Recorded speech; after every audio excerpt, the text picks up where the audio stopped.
Welcome to Catalyst Conversations, the podcast where we spark powerful change in women's wealth.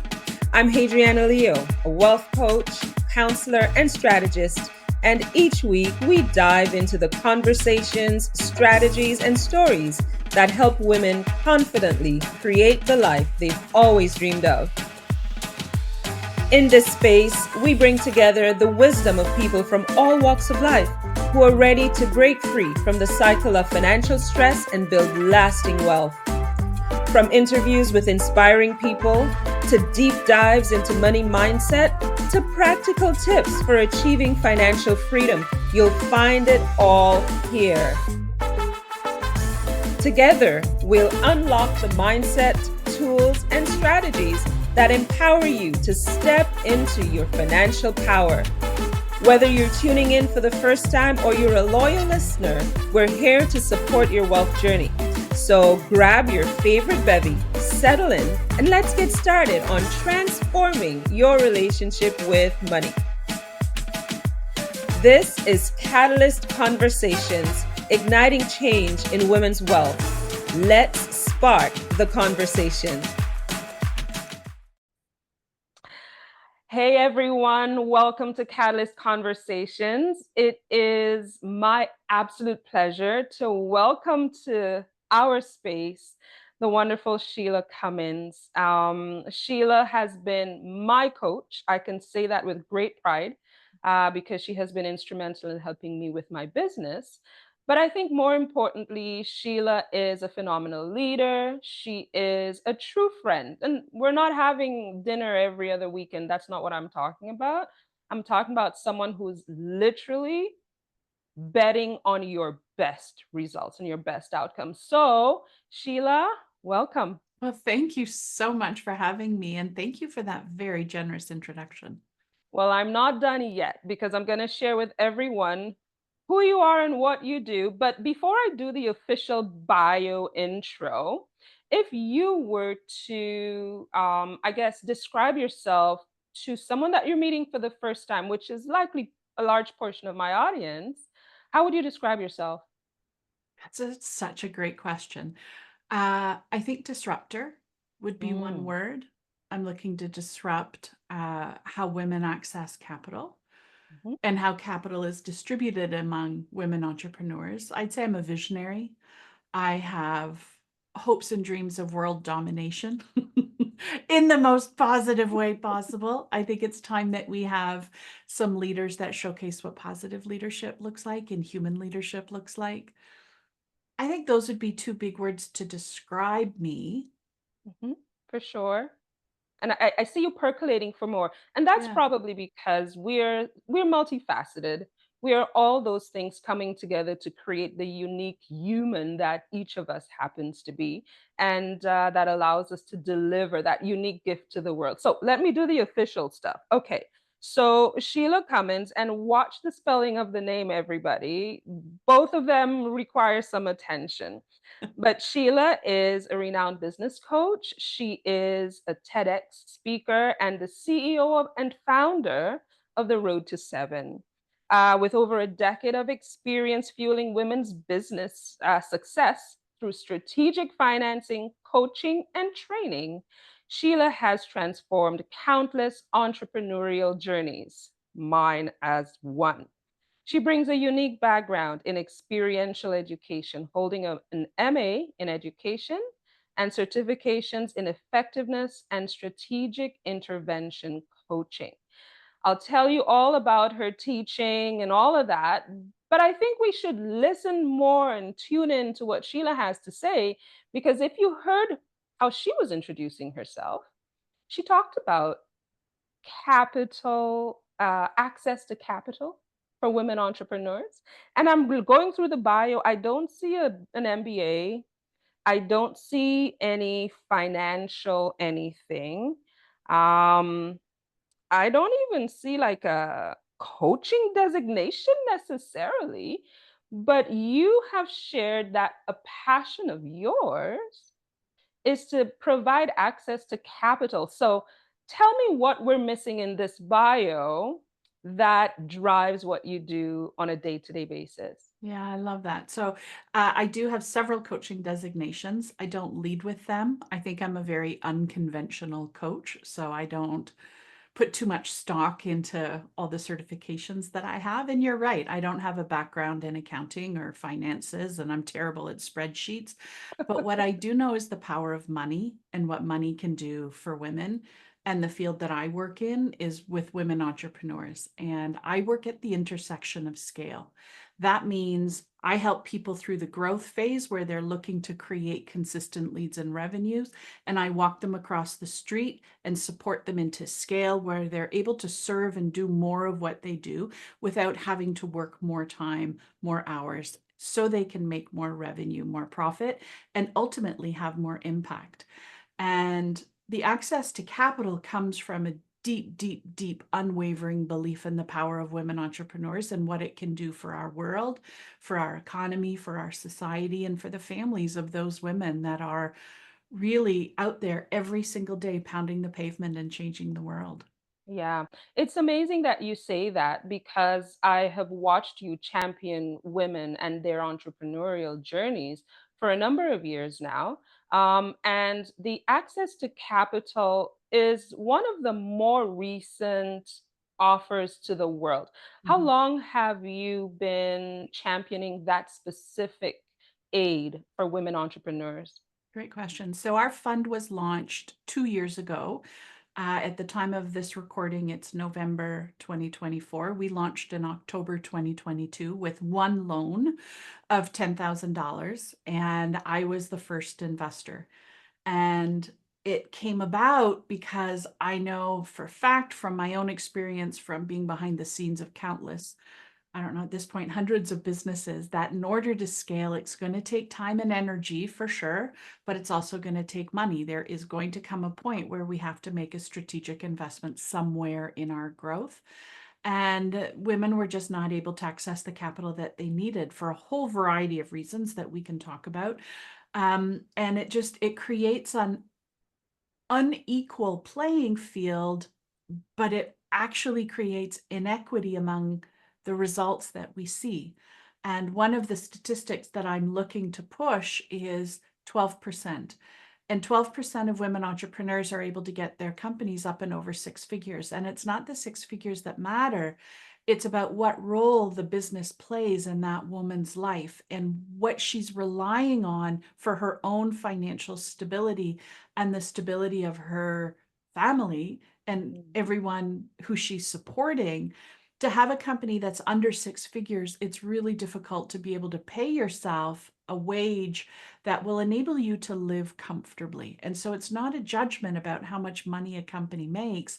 It's about whether that company works for that woman and whether it's going to enable her to create the time flexibility that most women crave when they start their own company, but also to be able to fuel and fund her lifestyle, knowing that this is her retirement plan, this is her opportunity to build generational wealth, and this is for many people her opportunity to keep a roof over her head. Yeah, for many women, this is it. There's nowhere else to go apart from what they're doing, unless they consider going back to a 9 to 5 Mhm, that they may have left for any number of reasons that are not positive ones. mhm, Um, I want to dive into your story. mhm. This podcast highlights these catalyst moments, these spark moments that happen in our lives, and then thankfully we get to overflow and benefit someone else. What was your experience with entrepreneurship? And what was the spark? What was that thing that happened that said, I have to do this in Yeah. your experience? So there's two distinct moments. One I'm going to brush over and one I'll go into more detail. Okay. When I launched my company, I had three kids under the age of 5. I had just left a full-time teaching career. In order to be the primary caregiver for my kids, it was cost prohibitive for me to go back to work and have all three in daycare. Mhm. And I didn't want to. I wanted to do my own thing. And I had had quite a few different sort of we'll say false starts in the entrepreneurial world. But the deal within my family was I had a set amount of money that I needed to bring in and contribute into our family.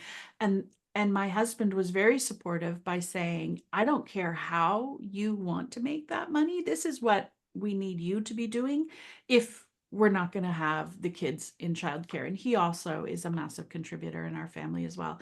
And so I started my first company. I went into the bank and I asked for a loan. And I mean, shy of laughing me out the door, they were Mhm. just like, yeah, no. And I get it, right? Like to Yeah. start a company that has no history, no track record, no profit and loss statements to show, no anything, no cash balances, whatever.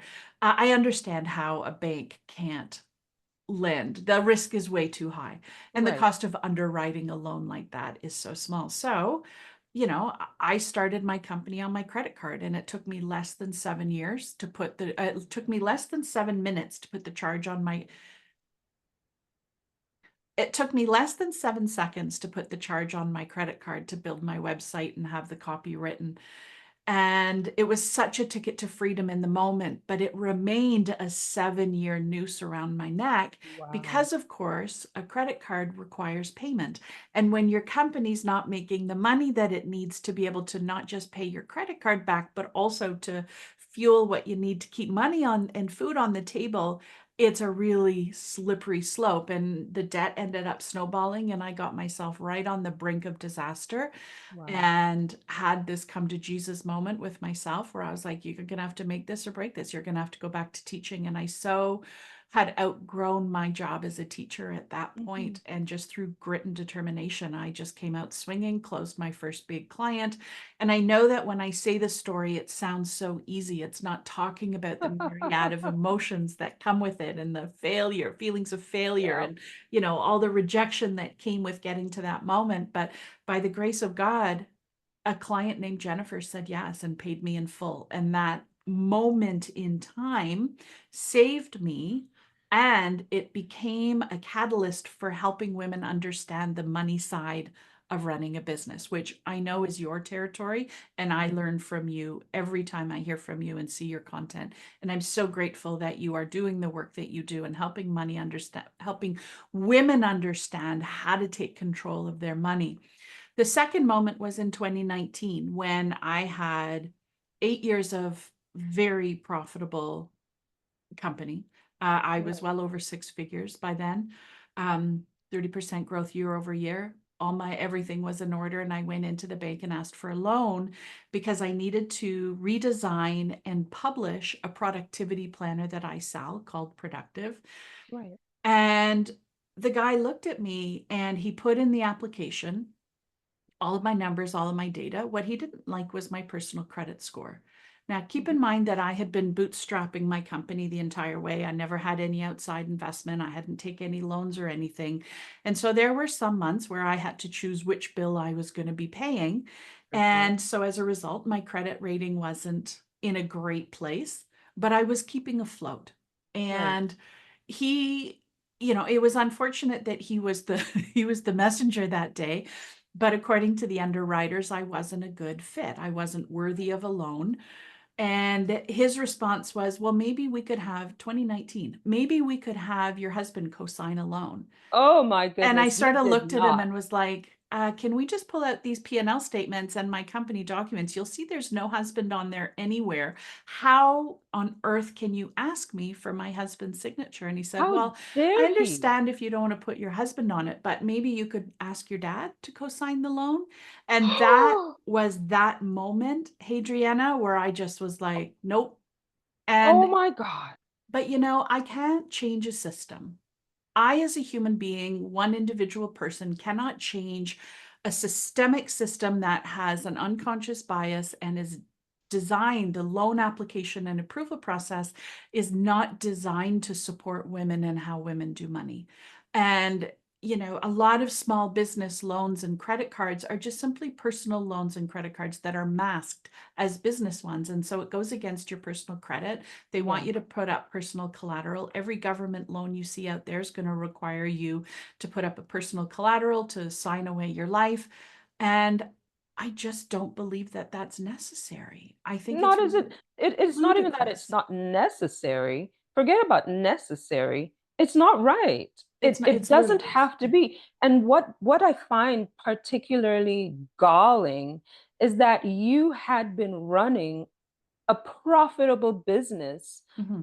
for years at Hmm. that point, Hmm. and you are still being asked to bare your soul Yes. to try to qualify for a lending product that would only make you that much more profitable. Correct. I take great umbrage to this, but Well, I'm that's the thankful. catalyst. That's exactly my reaction. And, ever since then, it's just been this inner deep resolve. I don't have to know all the finance stuff of how to run this. I have to know what I need my company to do.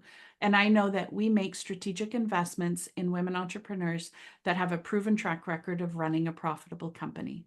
And we challenge the status quo in terms of the loan application and approval process. And Mhm, even the way we run our fund is different. We have LPs or limited partners who lend to us for a term. We take that capital, we pool it, we then lend it out. And we have, I present all of the potential borrowers to our lenders. And as a family, we decide where the loans are going to go. It's not just a Sheila thing. This is a company-wide thing. And it's amazing. It's amazing what we do. I I'm can yeah. imagine.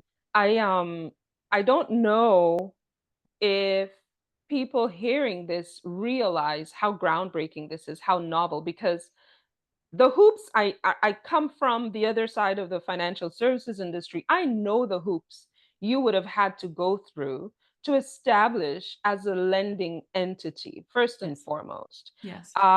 Then you need to put this case to others so that they can become lending partners. That takes some courage. That certainly takes some structural integrity.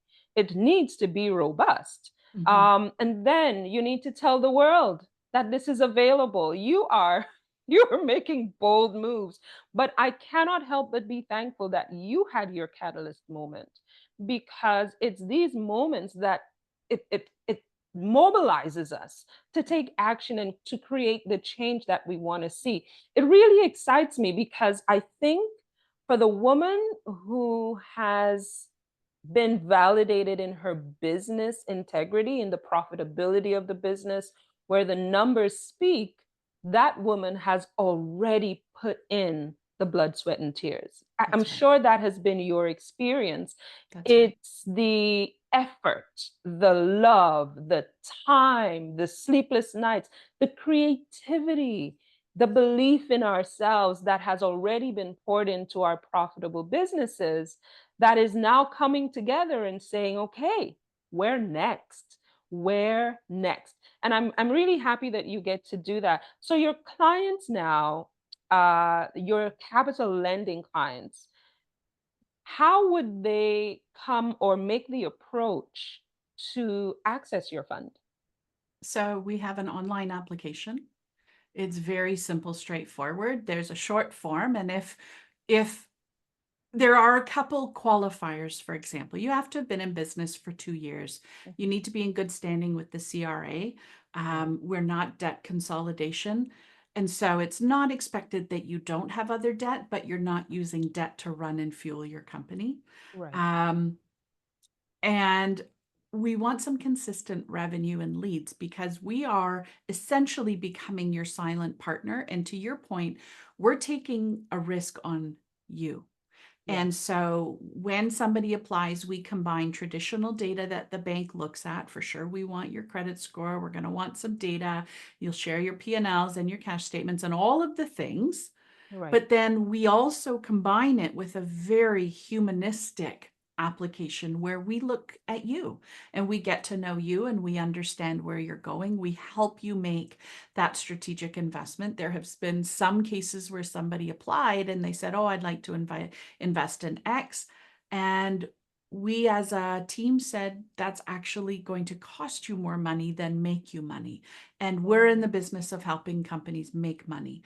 And so we support how the funds are being used and where they're going. And our goal is that you take the money that we give you and you create a 4x or more return on it. That's a very strategic investment. And so that's how it works. It's a very personal, humanistic, if you will, application process.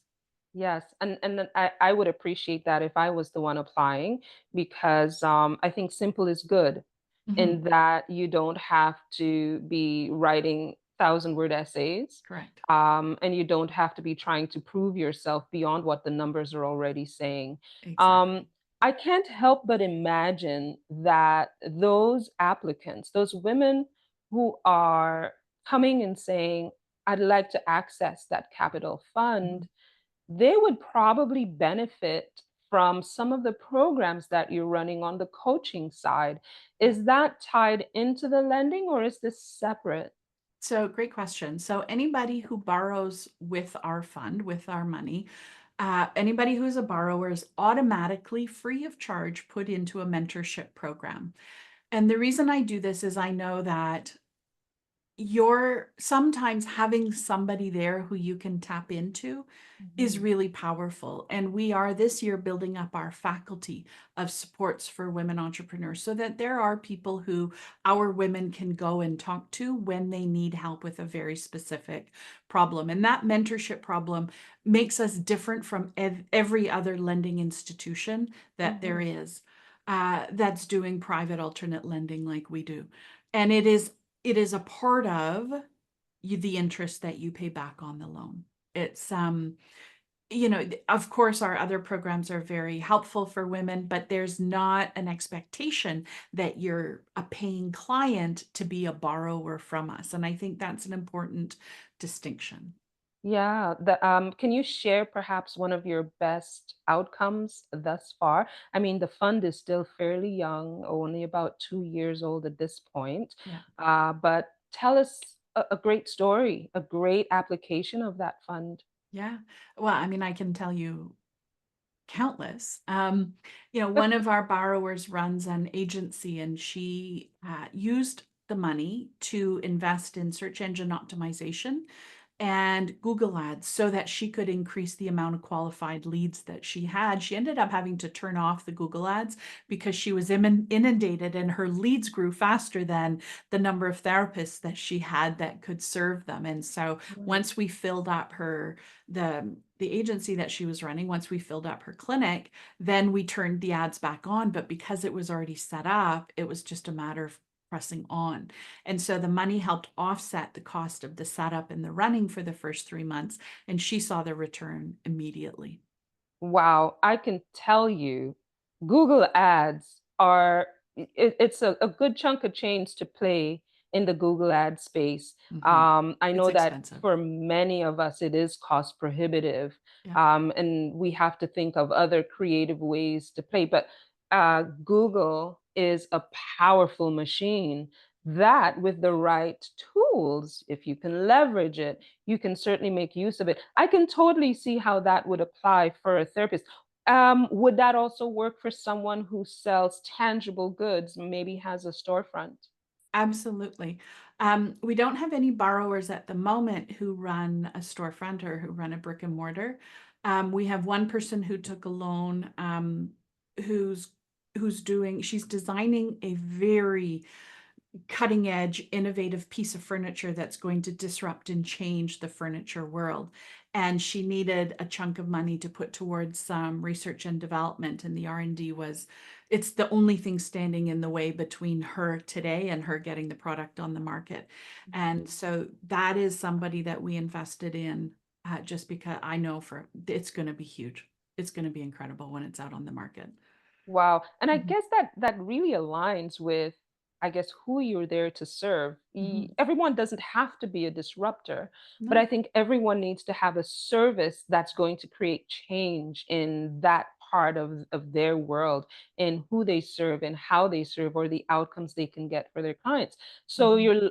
I guess, in serving, yes, in serving these women, you're also finding synergies and alignments in how you're thinking, what you're doing, what services you want to offer. Where are they finding you, Sheila? Are they just knocking on your office door? Thank you.